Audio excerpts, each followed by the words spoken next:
कटक सदर अंतर्गत प्रतापनगरी ग्राम में विजय होता अधिष्ठात्री देवी माँ धाकुले प्रतिवर्ष चैत्र पूर्णिमा तिथि धाकुले यात्रा अनुष्ठित हुए।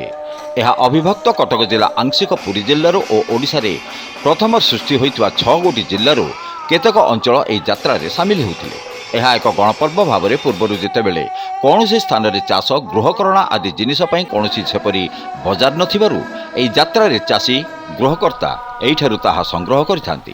जथा चाषी व्यवहार करुथुबा लंगल मुंडा जुआली आदि सहित धान शस्य रखिया डोली ओदर शगड़ चक शगड़ दंडा आदि सहित ताला बिछणा गंडुआ आवश्यक गृहकरण उपकरण वर्षक संग्रह करिथांती। पूर्वर प्राचीन नदी धारे नामित थिबा कुआखाई नदी कूल घंच जंगल बुदुबुदिया कंटारे परिपूर्ण थिबा स्थानरू केतेक अंश कुआखाई नदी गर्भरे लीन हो जाइथिले मध्य पूर्वरु जेउ घंच जंगल थिला वर्तमान मंदिर निमित्त होइथिबा स्थान रे कौनसी जनबसति नथिला। प्राय अधिकांश समय रे उक्त जंगल मध्यकू गाई गोरु इत्यादि खाद्य अन्वेषण रे जाइथांती। केतक व्यक्ति गाई गोरुंकर गोबर संग्रह करिया पई जंगल मध्यकू जाइथांती। सेही जंगल मध्य बुढ़ी भेषरे जाल संग्रह इत्यादि करी निज मुंड को उठाइबा बाहाना करी निकटरे थिबा व्यक्ति मानकू साहाय्य मागे। साहाय्य मागिबा आଳରେ सेही लोकंकू चाटी खाई जाए। एक जनरब जणे गाई चराळी गोपाल सुनिबाकू पाइथिला। हठात दिने से बुढ़ी को गोबर गोटे मुंड को उठे देवाई डाकिबारु गोपालटी जनरब कथा मन पकई सतर्कतार सहित निजे पिंधिथिबा काठर कठौ ओह्लई सेठारे रखी गोटे हाथ में टोकई उठाइबा समय बुढ़ी कहला गोटे हाथ में कौन उठाऊछु दुई हाथ में उठा। गोपालटी कहला ना मु गोटे हाथ में उठेदेवी। एही समय बुढ़ी निज मनर गोपन कथा लुकायित रखी गोबर टोकई उठाइबा बेले उक्त व्यक्ति को खाइबा उद्यम करुवा समय पूर्व सतर्क थिबा गोपालटी निजर कठौरे ता मुह को प्रहार करने द्वारा ता मुह बंका होई सेठारे से पथर पलटि गला। धाकुले महोत्सव को आबाहन काल आज के 4 ରୁ 5 वर्ष पूर्वर आंबर पिता प्रपिता वृद्धपिता इत्यादि प्राय 15 वर्ष 15 पुरुष ऊर्ध्व मेलन चलाई ये गोटे गणपर्व और चाषी भित्तिक पर्व। एठारे सबु प्रकार जिनिस मिले। धाकुले पर्व कहले आखपाख गाँव समस्त लोक एटिकी धाई आसती कारण एटी सबु प्रकार चाषी भित्तिक पदार्थ इत्यादि मिले। एटी पूर्वर लंगल मुंडाठू लंगल लुहाठू आरंभ करी कुला बाउंचिया आ डाला इत्यादि मिले। आउ सबु प्रकार चाषी एटारे तांकर वर्षक पाई जहाँ जहाँ उपकरण ताकू खरीद कर चाहूँ। माँ धाकुले गोटे शक्तिपीठ यांकर आविर्भाव बहु इतिहास रही आउ ये इतिहास को उज्जीवित करने ग्रामवासी प्रचेषा धीरे धीरे होता। ये आगे बाली बस कीर्तन करते बाली तापरे ये चांदनी है माँ मंदिर को ये जो बर्तमान जो कमिटी एक ट्रस्ट करी आर उन्नति विधान करने निमंते देख ये 15 वर्ष है जेपरी कार्य करोडिशा ये ओडिसी कीर्तन प्राय आवाहन मान काल 100 मंडल कीर्तन ये हुए। 100 मंडल अधिकांश दूर दूरांतर अभिभक्त कटक जिला जहाँकि खोर्धा सहित मिसी जाने आसती बर्तमान सुधा भी किसी आस। एही कथा ग्राम में प्रचार हो जाए लोक मैंने नाना पूजार्चना करने से पथरटी को रखी तार चारिपाखे पथर बाड़ कर साधारण भाव में पूजार्चना कले। यह घटनाटी घटीला चैत्र पूर्णिमा तिथि। जनरब कथा अनुसार किए कहला माँ अंबिका जगत जननी माँ दुर्गा कालक्रमे राजा प्रतापरुद्र देव अमल ग्रामटी प्रतापनगरी नाम नामित कर एक छोट मंदिर निर्माण कर जनमत प्रकाश पाइला। ये प्रतापनगरी ग्रामवासी मान गोटे अनन्य अवदान कटक जिलापाई बुड़ी जाऊा संस्कृति की पुनर्जीवन देवाई प्रतापनगरी ग्रामवासी तथा ग्राम कमिटी आमर धाकुले पूजा कमिटी समस्त व्यक्तिगत उद्यम फल आम जिलावासी समस्ते आज संकीर्तन जो 14टा ब्लॉक 2टी नगर निगम अच्छी गोटे नगर निगम 3टी म्युनिसिपालिटी सब अंचल संकीर्तन आसती ଏଇଟା ଗୋଟେ ଅଭିନବ ଉପାୟ। 5-10 ବର୍ଷ ହେଲା ସେମାନେ ଏଠି 48 ମଣ୍ଡଳର କୀର୍ତ୍ତନ ହେଉଥିଲା, କିନ୍ତୁ 10-12 ବର୍ଷ ହେଲା ବ୍ୟକ୍ତିଗତ ଭାବରେ ପ୍ରତାପନଗରୀ ଗ୍ରାମବାସୀ ଏବଂ ଗ୍ରାମ କମିଟିର ସଭାପତିଙ୍କର ଉଦ୍ୟମରେ ଏଠି ପ୍ରତ୍ୟେକ ବର୍ଷ ଦ୍ୱିତୀୟ ଦିନ ଚୈତ୍ର ପୂର୍ଣ୍ଣମୀ ପରଦିନ ଏଠି ହୁଏ 48 ମଣ୍ଡଳର ସଂକୀର୍ତ୍ତନ ମହୋତ୍ସବ। ତା ପରଦିନ କଟକ ଜିଲ୍ଲାର ଅନୁକୋଣରୁ କୋଣରୁ ଅନୁକୋଣରୁ ସବୁ ଅଞ୍ଚଳରୁ ନରସିଂହପୁର, ବଡ଼ାମ୍ବା, ତିଗିରିଆ, ଆଠଗଡ଼, ବାଙ୍କି, ଡମ୍ପଡ଼ା, ସାଲେପୁର, ଟାଙ୍ଗୀ, ଚୌଦ୍ୱାର, ନିଆଳି, କଣ୍ଟାପଡ଼ା, ସଦର ଏମିତି 14ଟି ବ୍ଲକରୁ ପ୍ରାୟ 5 ମଣ୍ଡଳ 10 ମଣ୍ଡଳ ଏହା କୀର୍ତ୍ତନ ଆସିଛନ୍ତି, ଯେଉଁଟାକି ଏ ଅଞ୍ଚଳରେ ଗୋଟେ ସୁନ୍ଦର ଐତିହ୍ୟ ସୃଷ୍ଟି କରିଛି। ବର୍ତ୍ତମାନର ମହନ୍ତ ଶ୍ରୀ ବନମାଳୀ ଦାସଙ୍କର ପୂର୍ବଜ ପ୍ରାୟ 15ତମ ପିଢ଼ିରୁ ଉର୍ଦ୍ଧ୍ୱ ଉକ୍ତ ଚୈତ୍ର ପୂର୍ଣ୍ଣିମା ତିଥିରେ ବାସନ୍ତୀ ଦୁର୍ଗାଙ୍କର ପୂଜା ତଥା ବଳି ଠାକୁରାଣୀଙ୍କର ପୂଜାର୍ଚ୍ଚନା କରି ଠାକୁରାଣୀଙ୍କର ଏକ ଚଳନ୍ତି ପ୍ରତିମା କରି ବିମାନରେ ବିଜେ କରି ପ୍ରତାପନଗରୀ ଗ୍ରାମରେ ପରିକ୍ରମା କରିବା ସମୟରେ ନାନା ପ୍ରକାର ଆତସବାଜି ପ୍ରତିଯୋଗିତା କରିବା ଦ୍ୱାରା ସେହି ଦିନଠାରୁ ଏହା ଧାକୁଲେଇ ବାଣଯାତ୍ରା ଓ ସଂକୀର୍ତ୍ତନ ନାମରେ ନାମିତ।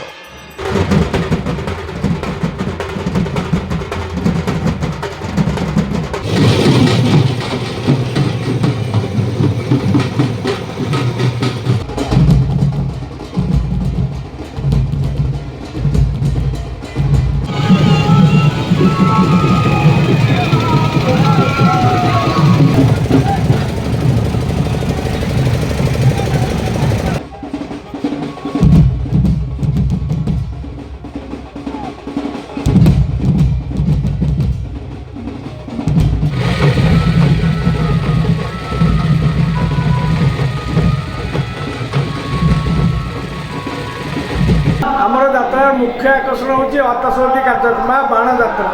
माँ को बाण जात्रा केते बाण सब मानसिक अनुसार फुटा जा तार किसी स्थिर नहीं। दिन राति 10टा ठारू सका पर्यंत बाण फुटुची। ए वर्ष बाण भी एत बाण होता फुटी पारानी किसी बाण तापर दिन द्वितीय दिन फुटिला।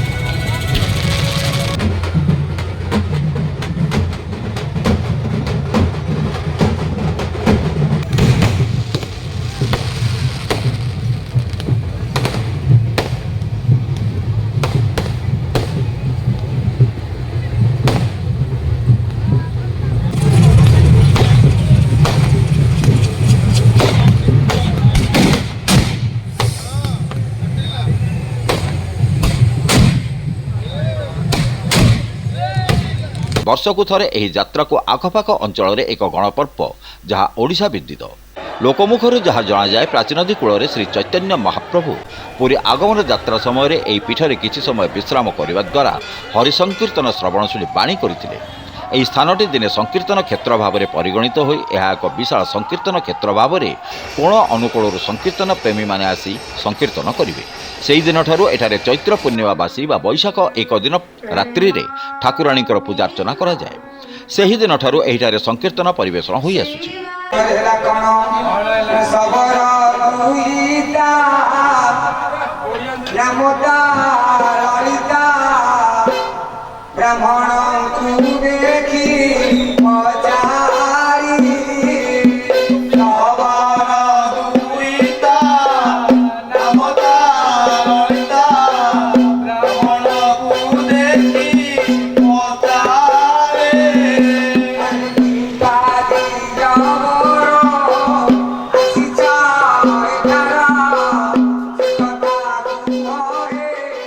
जो माँ बर्तमान यात्रा चली यह चैत्र पूर्णिमा ठारू आरंभ होता है। चैत्र पूर्णिमा दिन सकाळु महास्नान माजणा पूजापूजी आलती मध्याह्न धूप तापर संध्या आलती संध्या धूप तापर बलि प्रथा अच्छी तापर माँ विमान शोभा यात्रा गाँ परिक्रमा करी तापर बाण प्रतियोगिता होता है। बाण प्रतियोगिता प्राय 50 रु ऊर्ध्व दल ए भाग नहीं था। बाण प्राय सकाळ हो जाए बाण सरी न थाए आहरी बाण रही जाए जहाँ राति बाण फुटो सकाळ हेले माँ नीति अच्छे बाण फुटब नहीं ता संपूर्ण हुए। तापर द्वितीय दिन संकीर्तन ଆମର 48 ମଣ୍ଡଳ ତରଫରୁ ସଂକୀର୍ତ୍ତନର ଆୟୋଜନ କରାହୁଏ। ଦିନ 10ଟାରୁ ସନ୍ଧ୍ୟା ପର୍ଯ୍ୟନ୍ତ ମାଆଙ୍କ ଆଳତି ପର୍ଯ୍ୟନ୍ତ ଚାଲିଥାଏ। ମାଆଙ୍କର ଆଳତି ଏଠି ହେଉଛି ମୁଖ୍ୟ ଆକର୍ଷଣ। ଯିଏ ଆଳତି ଥରେ ଦେଖିଛି ସିଏ ତା ମୃତ୍ୟୁ ପର୍ଯ୍ୟନ୍ତ ମନେ ରଖିଥାଏ ମାଆଙ୍କର କିଭଳି ଆଳତି ଚାଲିଥାଏ। ମାଆଙ୍କର ବିଭିନ୍ନ ପ୍ରକାର ନୀତିକାନ୍ତି ଅଛି, ତା ଦେଖିଲେ ଭୁଲି ହେବନି। ପୂର୍ବରୁ ସଂକୀର୍ତ୍ତନ ହେଉଥିବା ସ୍ଥାନ ବାଲି ଓ ବରପତ୍ର ଇତ୍ୟାଦିରେ ପରିପୂର୍ଣ୍ଣ ହେଉଥିଲା। ତା ଉପରେ ବସି ସଂକୀର୍ତ୍ତନ ମଣ୍ଡଳୀମାନେ ଲମ୍ବ ଭାବରେ ବସି ସଂକୀର୍ତ୍ତନ ପରିବେଷଣ କରୁଥିଲେ। 1965 ମସିହାରେ ବର୍ତ୍ତମାନ ବିଦ୍ୟମାନ ଥିବା ମହନ୍ତ ଶ୍ରୀ ବନମାଳୀ ଦାସ ମହନ୍ତ ପଦରେ ଅଧିଷ୍ଠିତ ହେବା ପରେ ବାଲିରେ ସଂକୀର୍ତ୍ତନ କରୁଥିବା ଆପତ୍ତି କରି ଗ୍ରାମବାସୀଙ୍କ ଦୃଷ୍ଟିକୁ ଆଣିଥିଲେ। ବର୍ତ୍ତମାନର ସଭାପତି ଶ୍ରୀ ପ୍ରମୋଦ କୁମାର ସ୍ୱାଇଁ ଓ ତାଙ୍କ ପିତା ପ୍ରାଣକୃଷ୍ଣ ସ୍ୱାଇଁ ଓ ତାଙ୍କ ସଦରର ନୀଳକଣ୍ଠ ସ୍ୱାଇଁ ଇତ୍ୟାଦି ଏହି ସ୍ଥାନରେ ଏକ ସଂକୀର୍ତ୍ତନ ମଣ୍ଡପ କରିବା ପାଇଁ ସିଦ୍ଧାନ୍ତ ନେଇଥିଲେ।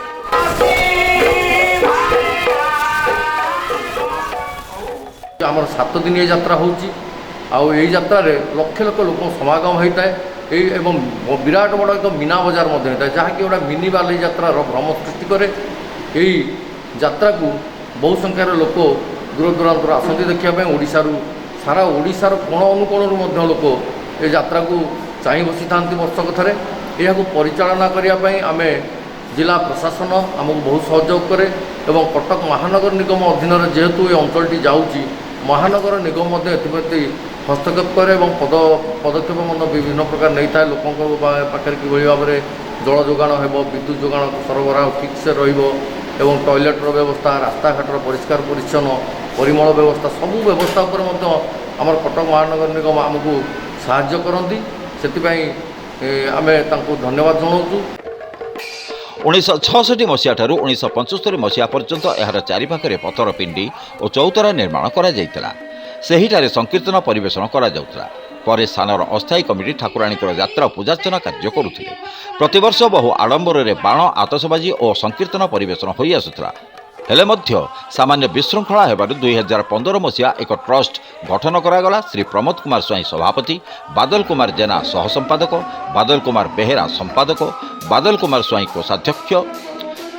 ଏମାନେ ଟ୍ରଷ୍ଟ ଗଠନ କରି ଧାକୁଲାଇ ଉତ୍ସବ ତଥା ଧାକୁଲାଇ ମନ୍ଦିର ଅଦ୍ଭୁତ ଭାବରେ ଉନ୍ନତିକରଣ କରିଥିଲେ। ତା କେବଳ ଶ୍ରୀ ପ୍ରମୋଦ କୁମାର ସ୍ୱାଇଁଙ୍କ ବଳିଷ୍ଠ ନେତୃତ୍ୱରେ ସମ୍ଭବପର ହୋଇଅଛି।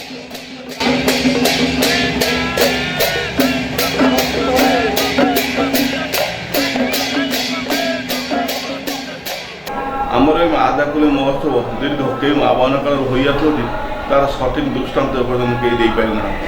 ଏହା ବହୁତ ପୁରାତନ ପ୍ରାଚୀନ ନଦୀ କୂଳରେ ଅବସ୍ଥିତ। ପ୍ରଥମେ ଚୈତ୍ର ପୂର୍ଣ୍ଣମୀ ଦିନ ପ୍ରଭା ସନ୍ଧ୍ୟା 5 ଘଟିକାରୁ ମାଆଙ୍କ ରୀତିନୀତି ପୂଜା ମାର୍ଜନ ହୁଏ ଏବଂ ସନ୍ଧ୍ୟା 5 ଘଟିକାରୁ ମାଆଙ୍କ ଚଳନ୍ତି ପ୍ରତିମା ବିମାନରେ ନଗର ପରିକ୍ରମା କରନ୍ତି। ଏହି ନଗର ପରିକ୍ରମା କରିବା ସମୟରେ ବିଭିନ୍ନ ବାଦ୍ୟଯନ୍ତ୍ର ତଥା ଘୋଡ଼ା, ହାତୀ, ବାଘ ଏବଂ ବିଭିନ୍ନ ନୂତନ ପରମ୍ପରା ଅନୁସାରେ ସମସ୍ତେ ଯୋଗ ଦେଇଥାନ୍ତି। ଏହା ଏକ ଚିତ୍ତାକର୍ଷକ ଶୋଭାଯାତ୍ରା ଅଟେ। ତେଣୁ ଏହା ପରିକ୍ରମା କରିସାରି ଆମର ମେଳନ ପଡ଼ିଆରେ ପହଞ୍ଚିଲେ ଆତସବାଜି ପ୍ରତିଯୋଗିତା ହୋଇଥାଏ। ଏହା ରଙ୍ଗ ବିରଙ୍ଗର ହୋଇଥାଏ ଏବଂ ଏହାକୁ ଦେଖିବାକୁ ଲକ୍ଷ ଲକ୍ଷ ଲୋକ ରୁଣ୍ଡ ହୋଇଥାନ୍ତି। ଏବଂ ଆମର ପ୍ରତିବର୍ଷ ଭଳି ତା ପରଦିନ ସକାଳୁ ଆମର 48 ମଣ୍ଡଳ ସଂକୀର୍ତ୍ତନ ଏବଂ ଏହାପରେ ଆଉ 2 ଦିନ ଜିଲ୍ଲାସ୍ତରୀୟ ସଂକୀର୍ତ୍ତନ ମଣ୍ଡଳ ହୁଏ। ଏହି ପୀଠରେ ମହନ୍ତ ଶ୍ରୀ ବନମାଳୀ ଦାସଙ୍କ ପୂର୍ବଜଙ୍କ ଦ୍ୱାରା ସଂକୀର୍ତ୍ତନ ଉତ୍ସବ ପରମ୍ପରା ମୁତାବକ ଗୋଟିଏ ଦିନ ଅନୁଷ୍ଠିତ ହେଉଥିବା ସ୍ଥଳେ ବର୍ତ୍ତମାନ ତାହା 2 ଦିନ ଅନୁଷ୍ଠିତ ହେଉଛି। ପ୍ରଥମ ଦିନ ଆବାହନ ଅନୁଷ୍ଠିତ ହୋଇଥିବା ସଂକୀର୍ତ୍ତନ ଦଳଙ୍କୁ ଆସନ୍ତା ବର୍ଷ ପାଇଁ ଦଳ ଦିଆଯାଇଥାଏ। 2015 ମସିହାଠାରୁ ମା ଧାକୁଲାଇ ଟ୍ରଷ୍ଟ ଗ୍ରାମବାସୀଙ୍କ ଅନୁରୋଧ କ୍ରମେ କଟକ ଜିଲ୍ଲାର ସମସ୍ତ ବ୍ଲକ ବିଜ୍ଞାପିତ ଅଞ୍ଚଳର ବଛା ବଛା ସଂକୀର୍ତ୍ତନ ଦଳଙ୍କୁ ନିମନ୍ତ୍ରଣ। ପ୍ରାୟ 60ରୁ 70 ସଂକୀର୍ତ୍ତନ ଦଳ ଯଥା ନିଆଳି, କଣ୍ଟାପଡ଼ା, ଆଠଗଡ଼, ବାଙ୍କି, ଡମ୍ପଡ଼ା, ବଡ଼ମ୍ବା, ଟାଙ୍ଗୀ, ସାଲେପୁର, ନିଶ୍ଚିନ୍ତ କୋଇଲି, ବାରଙ୍ଗ, କଟକ ସଦର, ନରସିଂହପୁର, କଟକ ମହାନଗର ନିଗମ, ଚୌଦ୍ୱାର ଏନ୍ଏସି, ବାଙ୍କି ଏନ୍ଏସି ଆଦି ଅଞ୍ଚଳରୁ 2015 ମସିହାଠାରୁ 2 ଦିନ ଅନୁଷ୍ଠିତ ହୋଇ ଆସୁଛି।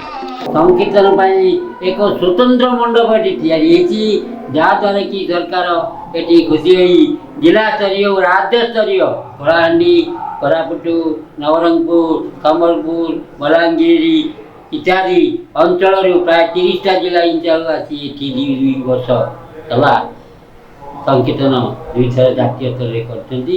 ସରକାରୀ ସ୍ତରରେ ମଧ୍ୟ ଜାତୀୟ ସଂକୀର୍ତ୍ତନ ଉତ୍ସବକୁ ପ୍ରୋତ୍ସାହିତ କରାଯାଇଛି, ଯାହାଦ୍ୱାରା କି ସଂକୀର୍ତ୍ତନ ବାଲା ସାଧାରଣତଃ ତୁଳସୀ ପତ୍ର ଟିକେ ପାଇ ସଂକୀର୍ତ୍ତନ କରିବା ପାଇଁ କେଉଁ ଦୂର ଦୂରାନ୍ତରୁ 5-10 ଗଜ କାନ୍ଧରେ ଖୋଳ ପକାଇ ଆସୁଥିଲେ। ବର୍ତ୍ତମାନ ଏଇ ଧାକୁଲେଇ ପୀଠ ପାଇଁ ଏଠି 2 ଥର ଜାତୀୟ ସଂକୀର୍ତ୍ତନ ଉତ୍ସବ ପାଳନ ହୋଇଥିଲା, ଯାହାଦ୍ୱାରା କି ସରକାରଙ୍କର ଦୃଷ୍ଟି ଆକର୍ଷଣ କରାଯିବା ଦ୍ୱାରା ସେମାନେ ଭତ୍ତା ପାଇଛନ୍ତି। ଏହି ଉଦ୍ୟୋଗକୁ ମା ଧାକୁଲେଇ ପୀଠର କମିଟିର ସଭ୍ୟମାନେ ତାଙ୍କର ଅକ୍ଲାନ୍ତ ପରିଶ୍ରମ କରି ଆକୁ କାର୍ଯ୍ୟକାରୀ କରିଛନ୍ତି। ଦୂରଦୂରାନ୍ତରୁ ଆସୁଥିବା ସଂକୀର୍ତ୍ତନ ଦଳ ଦୂରତ୍ୱକୁ ଆଖିରେ ରଖି ଗାଡ଼ି ଭଡ଼ା ବାବଦକୁ ଟ୍ରଷ୍ଟ ବୋର୍ଡ ପାଣ୍ଠିରୁ ପ୍ରାୟ 1 ଲକ୍ଷ ଟଙ୍କାର ଊର୍ଦ୍ଧ୍ୱ ପୈଠ କରାଯାଏ ଓ ସେମାନଙ୍କୁ ପ୍ରସାଦ ସେବନ, ଭୋଗ ଓ ଉତ୍ତରୀୟ ବାବଦରେ ଆହୁରି 1.5 ଲକ୍ଷ ଟଙ୍କାର ଊର୍ଦ୍ଧ୍ୱ ଧାକୁଲେଇ ଟ୍ରଷ୍ଟ ବ୍ୟୟ କରିଥାଏ। ଏତଦ୍ ବ୍ୟତୀତ 7 ଦିନ ଧରି ଯାତ୍ରା, ଅପେରା, ମେଲୋଡ଼ି, ଭଜନ ସନ୍ଧ୍ୟା ଅନୁଷ୍ଠିତ ହୋଇଥାଏ। ଆମର ଏଇ ମା ଧାକୁଲେଇଙ୍କର ମହୋତ୍ସବରେ କହିବାକୁ ଚାହୁଁଛି ଯେ ଏହା ଏକ ବହୁ ପୁରାତନ ଏବଂ ପାରମ୍ପରିକ ଐତିହ୍ୟ ସମ୍ପନ୍ନ ଯାତ୍ରା। ଏହି ଯାତ୍ରାରେ ଆମର ଚୈତ୍ର ପୂର୍ଣ୍ଣମୀ ତିଥିରେ ହିଁ ଆରମ୍ଭ କରାଯାଏ। ଯେଉଁଦିନ ଚୈତ୍ର ପୂର୍ଣ୍ଣମୀ ପଡ଼େ ସେଦିନ ବ୍ରହ୍ମ ମୁହୂର୍ତ୍ତରୁ ମାଆଙ୍କର ନୀତି ମାର୍ଜନା କରାଯାଏ, ସୁନାବେଶ କରାଯାଏ ଏବଂ ଅପରାହ୍ନରେ ତାଙ୍କର ମାଆଙ୍କର ପଣାପାଣି ଏବଂ ଗ୍ରାମ ପରିକ୍ରମା ପାଇଁ ବିମାନ ଶୋଭାଯାତ୍ରା ହୁଏ। ଏହି ବିମାନ ଶୋଭାଯାତ୍ରାଟି ଅତି ଆଡ଼ମ୍ବରପୂର୍ଣ୍ଣ ଭାବରେ କରାଯାଏ ଏବଂ ଏହାକୁ ଦେଖିବା ପାଇଁ ଦୂର ଦୂରାନ୍ତରୁ ଲକ୍ଷ ଲକ୍ଷ ଲୋକଙ୍କର ସମାଗମ ହୁଏ ଏବଂ ବିମାନ ଯେତେବେଳେ ଆସି ମାଆଙ୍କ ବାଣ ପଡ଼ିଆରେ ପହଞ୍ଚେ, ଆମର ଯାହାକି ପାରମ୍ପରିକ ଏଇଟା ହେଉଛି ବାଣ ଯାତ୍ରା। ତେଣୁକରି ଏହି ଲକ୍ଷ୍ୟରେ ଆମେ ବହୁ ସଂଖ୍ୟାରେ ବାଣ ଫୁଟାଯାଏ। ଏତେ ସଂଖ୍ୟାରେ ବାଣ ଫୁଟାଯାଏ ଯାହାକି ରାତି 10ଟାରୁ ସକାଳ ପର୍ଯ୍ୟନ୍ତ ଏଠି ବାଣ ଫୁଟାଇବାର ଗୋଟେ ପରମ୍ପରା ରହିଛି। ଆଉ ମାଆଙ୍କର ସେ ପରମ୍ପରାକୁ ଆଜି ପର୍ଯ୍ୟନ୍ତ ମଧ୍ୟ ଆମେ କରିଚାଲିଛୁ। ଅଞ୍ଚଳବାସୀଙ୍କର ସମ୍ପୂର୍ଣ୍ଣ ସହଯୋଗ ରହେ, ଯୁବପିଢ଼ିମାନଙ୍କ ସହଯୋଗ ରହେ ଏବଂ ଯେଉଁମାନେ ବୟୋଜ୍ୟେଷ୍ଠ ଗୁରୁଜନ ଲୋକ ଅଛନ୍ତି ସେମାନଙ୍କର ମଧ୍ୟ ମାର୍ଗଦର୍ଶନ ଥାଏ। ସମସ୍ତଙ୍କୁ ନେଇ ଏ ଯାତ୍ରା ଏବଂ ପାଖ ପଡ଼ୋଶୀର ସମସ୍ତ ଗ୍ରାମବାସୀମାନଙ୍କର ମଧ୍ୟ ଏଥିରେ ସହଯୋଗ ଥାଏ। ଏହା ସହିତ ଆମର ଦ୍ୱିତୀୟ ଦିନରେ ମାଆଙ୍କ ପୀଠରେ 48 ମଣ୍ଡଳ ସଂକୀର୍ତ୍ତନ ହୁଏ। ପାଖାପାଖି 90ଟି ମଣ୍ଡଳ ଆସନ୍ତି, କିନ୍ତୁ 48 ମଣ୍ଡଳ ସଂକୀର୍ତ୍ତନ ତାହାକୁ ପରିଚାଳନା କରେ ଏବଂ ଦ୍ୱିତୀୟ ଦିନ ମଧ୍ୟ ସେମିତି ଏଠି ଆମର ନିଖିଳ ଉତ୍କଳ ଯେଉଁଟାକି କଟକ ଜିଲ୍ଲାସ୍ତରୀୟ ଏକ ସଂକୀର୍ତ୍ତନ ମଣ୍ଡଳୀ କରାଯାଏ ଏବଂ ପ୍ରତ୍ୟେକ ଦିନ ସନ୍ଧ୍ୟାବେଳେ ସାଂସ୍କୃତିକ କାର୍ଯ୍ୟକ୍ରମ ରହେ, ରଙ୍ଗାରଙ୍ଗ କାର୍ଯ୍ୟକ୍ରମ ଏବଂ ପ୍ରତ୍ୟେକ ଦିନ ରାତିରେ 10ଟା ସାଢ଼େ 10ଟା ବେଳକୁ ଆମର ଅପେରା କାର୍ଯ୍ୟକ୍ରମ ରହେ। ଧାକୁଲେଇ ଯାତ୍ରାରେ ପ୍ରାୟ 500 ଅସ୍ଥାୟୀ ଦୋକାନ ଆଉ 200ରୁ ଊର୍ଦ୍ଧ୍ୱ ରାସ୍ତାକଡ଼ ଉଠା ଦୋକାନୀ ଏଠାରେ ବ୍ୟବସାୟ କରନ୍ତି। ଲକ୍ଷ ଲକ୍ଷ ଲୋକ ଏହି ଯାତ୍ରାକୁ 7 ଦିନ ଧରି ନାନା ପ୍ରକାର ସାଂସ୍କୃତିକ କାର୍ଯ୍ୟକ୍ରମ, ବାଣ, ଆତସବାଜି ପ୍ରତିଯୋଗିତା, ସଂକୀର୍ତ୍ତନ ଉପଭୋଗ କରିବା ପାଇଁ ଆସିଥାନ୍ତି। ବଡ଼ ଆନନ୍ଦ ବଜାର ଆଜ୍ଞାରେ କ'ଣ ଟିକେ ଦେଖିବାକୁ ନାହିଁ? ବଡ଼ ଦାଣ୍ଡ, ବଡ଼ ସହର, ବଡ଼ ଜନ ବଜାର, ବଡ଼ ଦାଣ୍ଡ, ବଡ଼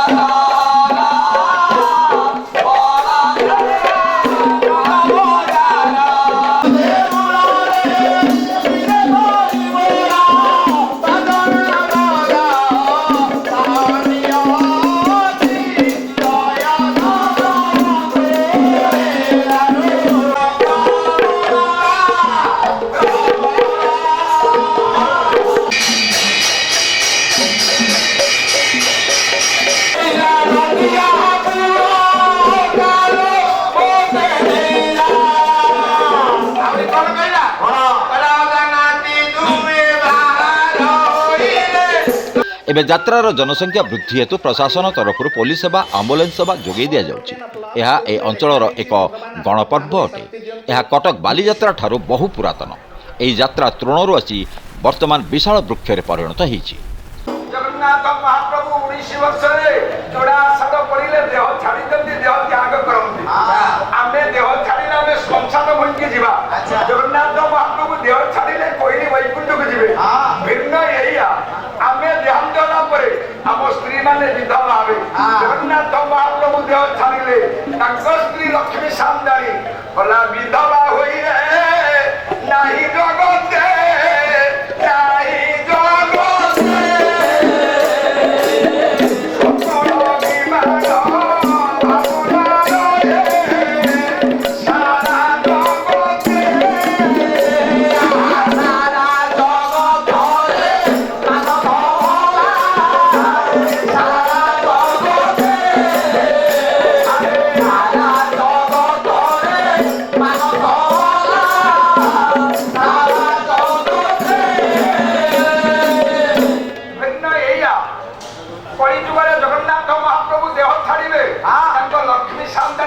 ବିଧବା ହେବେ ନାହିଁ। ହେ ମୋ ଜ୍ଞାନୀ ବାପା ମା ମାନେ, ସତ୍ୟ ଯୁଗରେ ଜଣେ ସ୍ୱାମୀ ମଲେ ତାଙ୍କ ସ୍ତ୍ରୀ ବିଧବା ହେଲେନି ନା।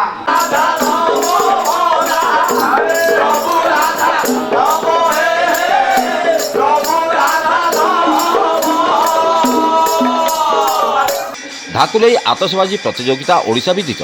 ଏହି ଯାତ୍ରାର ପରିଚାଳନା ଯାହା ପୂର୍ବରୁ ଥିଲା ମହନ୍ତ ଶ୍ରୀ ବନମାଳୀ ଦାସଙ୍କ ପ୍ରତ୍ୟକ୍ଷ ତତ୍ତ୍ୱାବଧାନରେ ବର୍ତ୍ତମାନ ଥିବା 2015 ମସିହାଠାରୁ ଗଠିତ ଟ୍ରଷ୍ଟ ସଭାପତି ଶ୍ରୀ ପ୍ରମୋଦ କୁମାର ସ୍ୱାଇଁ ଓ ଅନ୍ୟାନ୍ୟ ସଦସ୍ୟମାନଙ୍କ ସହଯୋଗରେ ଟ୍ରଷ୍ଟର ନିଜସ୍ୱ ଖର୍ଚ୍ଚରେ କରାଯାଉଛି। ଏହା ଏକ ପର୍ଯ୍ୟଟନ କ୍ଷେତ୍ରର ମାନ୍ୟତା ପାଇପାରିଛି।